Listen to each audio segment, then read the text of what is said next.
শুভ সন্ধ্যা। Share বাজারের মূল খবর ডেইলি মার্কেট আপডেটে আপনাদের স্বাগতম। আজ ডিএসইর মূল সূচক ডিএসইএক্স 104.67 পয়েন্ট বা 1.96% হ্রাস পেয়ে 5,229 পয়েন্ট হয়েছে।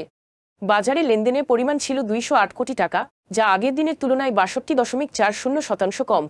খাদ্য ও আনুষঙ্গিক খাত থেকে ব্রিটিশ আমেরিকান টোবাকো, ওষুধ ও রসায়ন খাত থেকে রেনাদা, বেক্সিমকো ফার্মাসিউটিক্যালস এবং বিকন ফার্মাসিউটিক্যালস, টেলিযোগাযোগ খাত থেকে গ্রামীণফোন আজ সূচকের পতনে মূল ভূমিকা রাখে।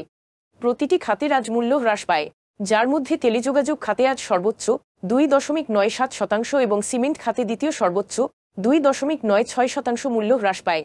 মূল্য হ্রাস পাওয়া শীর্ষ 20-এ আজ শিল্প খাতে 6টি করে কোম্পানি রয়েছে। Shyampur sugar mills, Bangladesh general insurance এবং ইউনিলিভার কনজিউমার কেয়ারের শেয়ারের মূল্য আজ সর্বোচ্চ বৃদ্ধি পেয়েছে। অন্যদিকে eastern lubricants blenders, Munno agro and general machinery এবং জিল বাংলা সুগার মিলস ইন্ডাস্ট্রিজের শেয়ার সর্বোচ্চ মূল্য হারায়।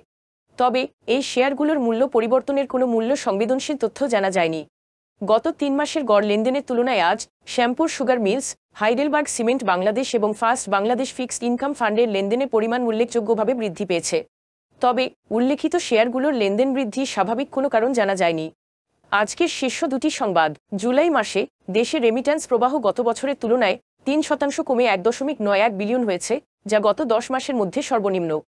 কোটা সংস্কার আন্দোলনকে ঘিরে অস্থিরতা, 5 দিনের ইন্টারনেট ব্ল্যাকআউট এবং 3 দিনের ব্যাংক বন্ধের কারণে রেমিট্যান্স প্রবাহ এবং আমদানি লেটার অফ ক্রেডিট এনসি খোলা উভয়ই গত সপ্তাহে হ্রাস পেয়েছে। এদিকে একই সময়ে হুন্ডির লেনদেন বেড়েছে। গত 10 মাসের মধ্যে সদ্যবিদায়ী জুলাই মাসে সর্বনিম্ন রেমিট্যান্স পাঠিয়েছেন প্রবাসীরা, যার প্রভাব পড়েছে দেশের বৈদেশিক মুদ্রার রিজার্ভেও। বৃহস্পতিবার 1 আগস্ট বাংলাদেশ ব্যাংক প্রকাশিত তথ্যে দেখা গেছে, বৈদেশিক মুদ্রার মজুত বা রিজার্ভ এক মাসে 1.3 বিলিয়ন বা 130 কোটি ডলার কমে 20.49 বিলিয়ন ডলারে নেমেছে, যা আগের মাস জুন শেষে ছিল 21.79 বিলিয়ন ডলার। আর নিট রিজার্ভ কমে 15.47 বিলিয়ন ডলারে নেমেছে।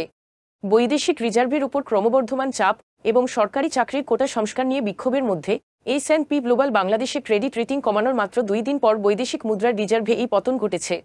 আজ এ পর্যন্তই। আগামীকাল আবার আসবো শেয়ার বাজারের নানা আপডেট নিয়ে। ধন্যবাদ।